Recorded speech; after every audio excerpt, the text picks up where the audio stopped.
Can AI write a better sequel to The Little Mermaid than Little Mermaid 2 Return to the Sea? Hopefully. Let's be brutally honest here for a second. The Little Mermaid 2 is one of those cinematic experiences that you try to erase from your memory banks, although in this case it's so forgettable that probably already happened. At least it did with me. I barely remember the movie from the one time I watched it. Honestly, if Disney was going to churn out something like that, they might as well just hand over the reins to a computer. So that's what we're going to do. Today, I'm going to find out if AI, a computer, can outright the creative team behind Little Mermaid 2. Frankly, if it can't, I'm going to be a little bit surprised. Let's dive in, shall we? If you don't remember The Little Mermaid 2, welcome to the club. I didn't either, as I already said. So I did just go ahead and watch it again for the purpose of comparison, even though I knew the gist of the plot, whatever plot there was. There isn't a whole lot you can say about this movie. It's the simplest of setups. Ariel has a daughter. Ursula had a sister that apparently nobody talked about and nobody was concerned about until this moment, and is more or less just a clone of Ursula. So, okay, originality. And this sister, in sort of a Wicked Witch of the West sort of vibe, is angry that Triton and Ariel and Prince Eric skewered her sister. Or I think she says shish kebabbed, which, does Morgana even know what a shish kebab is? The weirdest thing about this movie is the whole setup is just based on people being stupid. So Morgana shows up and she threatens everybody, and Triton is just like, oh no, don't do anything. I'll give you the Triton, when he could just zap her with the Triton, because it's established at the end of the movie that he can just zap Morgana and put her into ice or whatever and banish her forever. So when you threaten the daughter of the king of the ocean, doesn't that get you like permanent exile? And would anybody care? Is there some sort of like congressional approval you would have to go through? I think the writers were trying to go for sort of a Sleeping Beauty, Maleficent threatening the daughter. But in that situation, it made sense. Maleficent was magical and the king wasn't. And she gave a very simple sort of threat that the princess was going to prick her finger on a spinning wheel. So they had to get rid of all the spinning wheels. There's too many of them around. That's a compelling sort of setup. This doesn't make sense. You have to have a powerless character, and he's not. But anyway, ultimately, what Ariel decides is she can't tell Melody, her daughter, Melody, really original there, about what is going on in the ocean. And so she has to banish everything away, and she has to rip off this locket, which feels kind of like a lift from Anastasia, which wasn't a Disney movie at the time. Creepy how that works. And of course, never let her go into the ocean. And yeah, Moana would do this a whole lot better much later. So Melody is not supposed to go into the ocean, but ends up going into the ocean on a fairly regular basis, doing deep dives. Apparently doesn't have a problem breathing underwater until later when it becomes important to the plot. And she finds the locket and she realizes, wait a minute, there's a mer kingdom. I've been lied to. So she goes out in a boat and she is found by one of Morgana's henchmen. And he's like, yeah, listen to me. I'm this weird, creepy character you've never met before, but I can tell you all about your childhood. And she's like, sounds good. And so she dives underwater and she ends up meeting Morgana and she turns her into a mermaid. And then she says, the trident was stolen from me.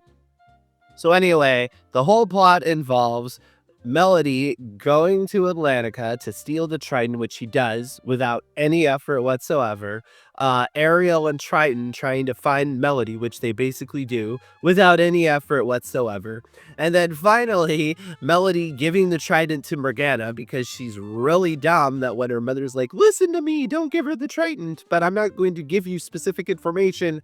So she gives the Trident to Morgana, and then Morgana becomes queen of all the ocean and doesn't just immediately zap all the people that are oppositions into a blitz. No, she lets them stick around, which means that, of course, they can usurp her later on, which they do without much effort. And then Triton, again, zaps her, which he could have done at the beginning of the movie. Yeah, it's really bad. Like, there was a television show of The Little Mermaid, and it had much better episodes than this. So, sorry to anybody who worked on this movie, but It's just not great. And so, that being said, I am very curious to see what AI is going to give me as a sequel to The Little Mermaid. Where is it gonna go? Is it gonna be a big derivative ripoff of a bunch of other things? Let's find out. Let's take a look at Little Mermaid 2, Echoes of the Deep, which I think is a much better title already than Return to the Sea. The film opens with panoramic views contrasting Eric's sunlit, bustling port city with the shimmering ocean depths. Eric's seaside castle overlooks the azure sea. An upbeat orchestral song sung by townspeople, palace staff, and briefly Eric celebrate the prosperity of the kingdom under King Eric and Queen Ariel. I kind of like this idea, an idea of a town that is interacting trade-wise with mer people. All right, interesting setup. Let's keep going. As the music softens and shifts to a minor key, Ariel sings of her love for a human life, but also expresses longing for Atlantica and a subtle unease. Dreamlike glimpses of Atlantica and Ariel's thoughtful expression are interwoven, foreshadowing future conflicts. I like the idea of some unsettled question that needs to be addressed, although none of this really came up in the first movie, so this might be a bit of a contrived setup to kind of give a false sense of depth, so let's see what happens, but I am curious to hear what this opening song sounds like. I love this world, the sun, the ground, the solid earth where I am found. But still I dream without a sound of ocean depths where wonders abound. They say Atlantica's a sight, a gleaming pearl so pure and bright. But shadows hide within the light,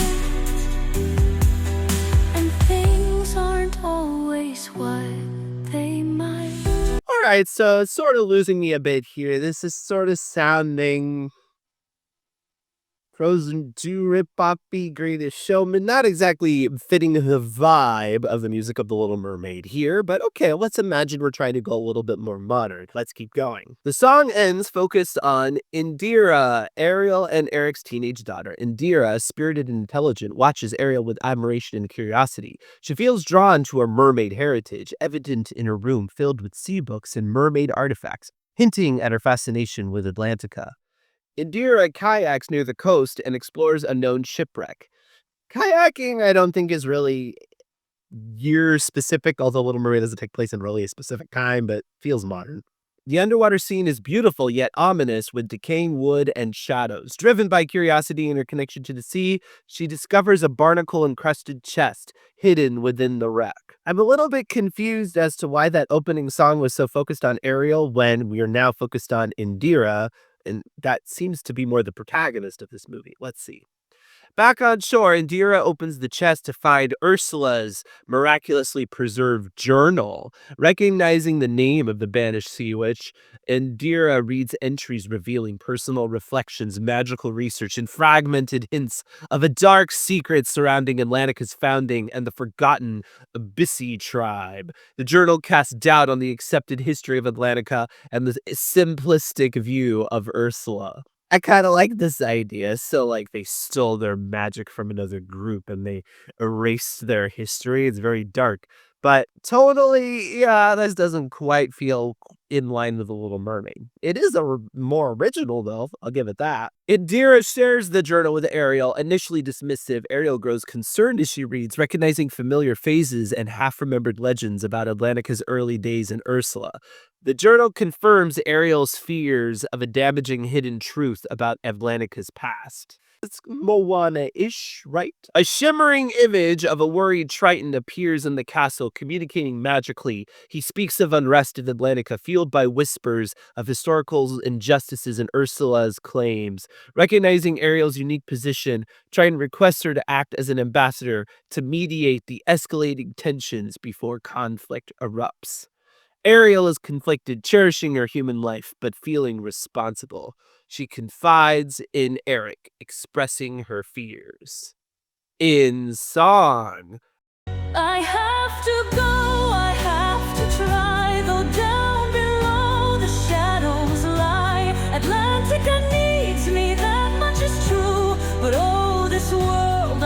it too. A queen of mermaids split in two. One foot on land, one in the blue. I've got a duty, I see it plain. Face the darkness, ease the pain. Leaving Eric, leaving here. Indira smiles, so precious dear. This life I built, this love I found, will it all crumble to the ground? The ocean's deep, the ocean's cold. Atlantica's judgment harsh, I'm told. Forgotten faces, secrets kept. What will I find while my world has slept? But I'm not that girl, afraid to leave, who hid her treasures buried deep. I've learned to stand, I've learned to fight for what I love and what is right. It's a little dark, isn't it? I kind of would have hoped that we would begin on a happier note. I feel the resolve here, and I think it's interesting. I think it's maybe a bit overwrought since what we're talking about is more or less a mission of diplomacy right now, but you know, it's a musical, so we can go with it. And I'm much more interested in this than, we didn't just zap Ursula's evil sister and now she's threatening, and so we're just cowering in fear. Indira watches with worried curiosity. At a secluded cove, Ariel transforms and journeys to Atlantica. A visual montage depicts a beautiful yet perilous underwater journey with strong currents and dark landscapes, emphasizing the gravity of her undertaking. I do wonder why Indira is even in this movie right now, but again, maybe she'll come up later. She did sort of kickstart the whole thing, but Ariel is greeted by Triton, Sebastian, and Flounder with relief and cautious worry. Moving through Atlantica, she senses a shift in atmosphere and uneasy whispers. The human princess, one of them now. Ariel realizes she is seen as an outsider, no longer just Triton's daughter, setting the stage for internal conflict. Ariel discreetly investigates Ursula's claims, encountering evasion and curated official narratives from historians. I do say this doesn't feel quite like Disney animated movie, right? It's a bit overwrought. I would say you need to adapt it a little bit if you wanted to make this work. However, conversations with old or disillusioned merfolk reveal fragmented stories of the Abyssy, a forgotten treaty, and accounts contradicting official history, confirming Ursula's journal points to a suppressed truth. Coralia, a charismatic mermaid advocating for the Abyssy and demanding historical justice, approaches Ariel, presenting herself as sincere and passionate. Coralia seeks some meaning, believing Ariel's human background will foster sympathy. They meet in a dramatically lit underwater grotto. Coralia's song begins as a haunting ballad expressing sorrow for the Abyssy. Lyrics depict Abyssy as peaceful and magically gifted, unjustly wronged by Atlantica's founders, their magic stolen and culture suppressed. Coralia's persuasive voice, filled with indignation, subtly shifts the beautiful melody to dissonances and minor keys, hinting at manipulation. So sweet, but someone came and snatched it all. Now who could that have been? I can't recall. Oh, the whispers, they do fly across the waves and through the sky. The Abyssy wrong, the currents moan, their stolen power sadly flown. Poor Ariel, such a shame. This nasty gossip taints your name. A queen so pure, a heart so true. This simply will not do for you. I love a good villain song. At least I think this is a villain. I don't know. I love a good ominous song. Okay, this is much more in the line of the Little Mermaid, right? I'm feeling the poor unfortunate souls kind of coming around, friends from the other side kind of feeling. And it's a good tune, and yeah, casting aspersions on the people she trusts. Okay, I can see where this is perhaps going. Let's see what happens next. Sebastian and Flounder, witnessing Corelia's growing influence and rhetoric, warn Ariel of inconsistencies in Corelia's narrative and her rapid rise. They caution against trusting charismatic figures stirring resentment and remind Ariel of Ursula's manipulation. Ariel, swayed by Corelia's plea and desiring peace, rationalizes Corelia's passion, downplaying their warnings, confident in her ability to mediate. This feels true to the character of Ariel. She's a rather passionate person, and it's like you know, bet on land, they'll said they'll reprimand their daughter. She's kind of like runs into a burning building trying to reform things. So, all right, I could see how somebody might take advantage of that. Guided by Coralia, Ariel proposes a public gesture, acknowledging misunderstandings and returning an artifact. Coralia directs Ariel toward a seemingly ornamental artifact, claiming symbolic value while downplaying its importance to Atlantica. A public ceremony occurs when Ariel presents the coral orb artifact as a gesture of peace. Citizens are divided. Coralia accepts it with theatrical gratitude. The moment the artifact leaves Atlantica, ominous signs appear. Agitated deep sea creatures, unusual currents, and seismic tremors rock Atlantica. The magical barrier protecting the city flickers.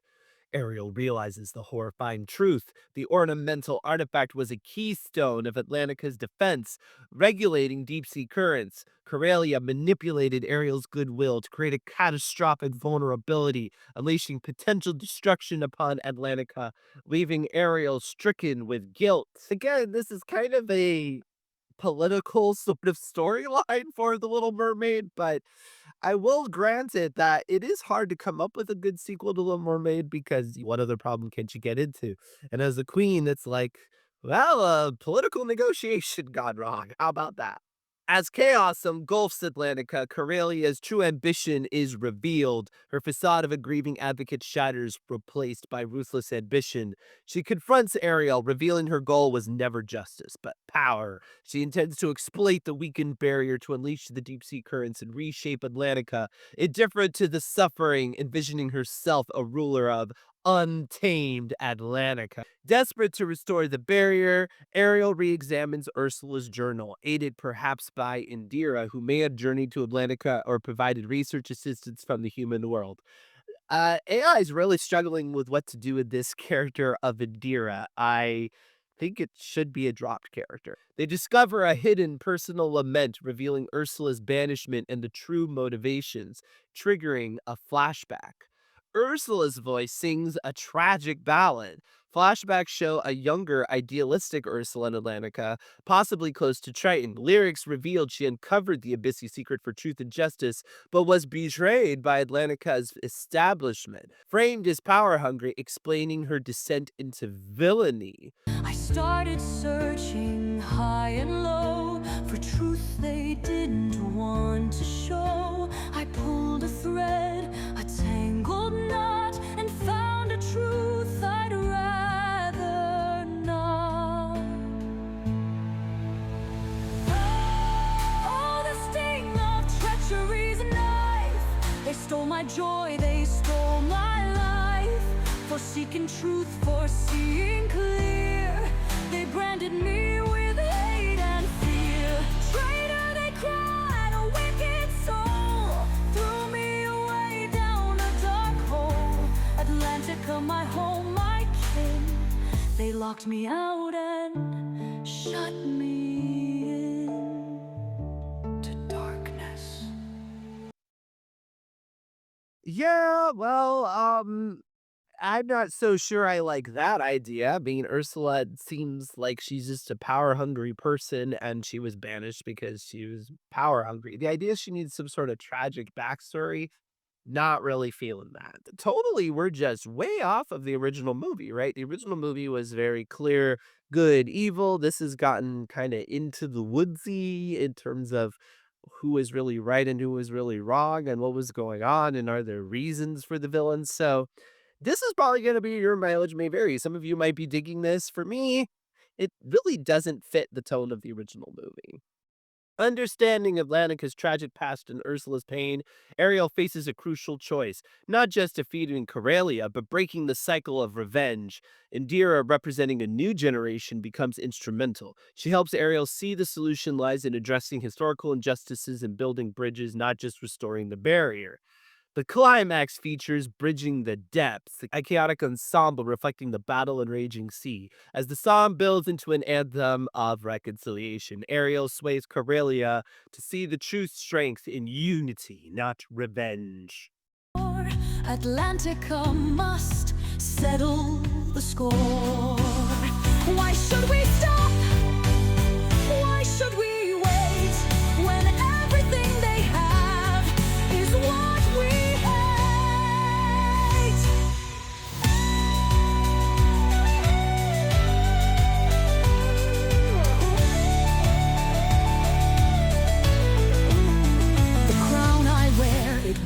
a ton. I've made mistakes, yes, more than one. I see it now through all the tears, the hidden truths of bygone years. Mistakes were made long, long ago, a painful truth we all must know. Perhaps true power isn't might, but finding truth and doing right. Let's bridge the gap, let's reach across. Let kindness be our guiding boss. Let understanding start to bloom and chase away the hate and gloom. We're stronger now when we connect and heal the hearts that have been wrecked. A future built on love and trust, a brand new world for all of us. Just feels so heavy-handed thematic, right? And this is probably again the AI just thinking of I need it to mean something. And so while I appreciate the ambition, this just feels a bit clunky. It sort of reminds me of Frozen 2 a little bit, where Frozen 2 you kind of wanted to go a certain direction that sort of cops out. Yeah, it's okay. I mean, it's more interesting The Little Mermaid: Return to the Sea by far, but I'm not loving it. Coralia is defeated, the artifact is restored, stabilizing Atlantica. Atlantica has irrevocably changed, humbled. Triton commits to acknowledging past wrongs and begins dialogue with the Abyssi. Stolen magic is returned with safeguards, possibly under shared governance. Atlantica begins building a better future. I just feel like there isn't a lot of cost to the whole thing, right? So basically, Ariel figures out that there is a bad past, and then it creates a problem where she tries to solve it, and then the people that she's trying to solve it with are just seeking revenge, and so it becomes a big epic battle, and then you have to deal with that and say, well, no, revenge isn't the answer, isn't the way we could build a better future.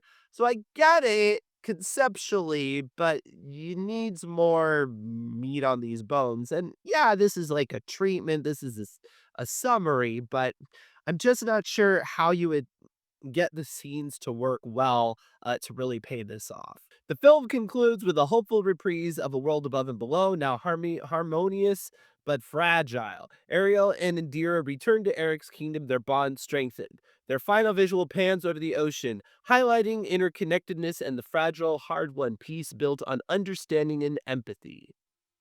So again, we have this sort of heavy-handed AI sort of feeling with the emotional pull. And I think that is the shortcoming of AI right now. So for anybody who's quaking in their boots about AI is going to take over the creative world, I would say the answer, at least so far, is no, it's not. However, is AI more creative than people doing a paint by numbers, just bland sequel?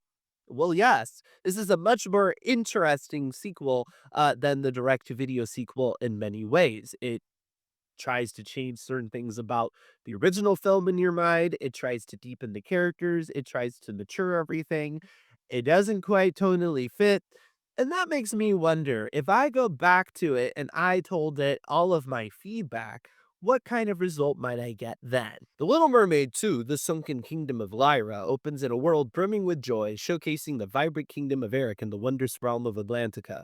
Ariel and Eric's adventurous daughter, Indira, discovers a mysterious whispering conch shell hinting at the legend of Lyra, a lost mermaid kingdom of immense beauty and magic. Captivated, Indira convinces Ariel to embark on a quest to find it. Guided by the shell's melodies, they journey through sparkling coral reefs and encounter friendly merfolk, gathering clues and overcoming gentle challenges along the way, with Sebastian Finder in tow for humorous support.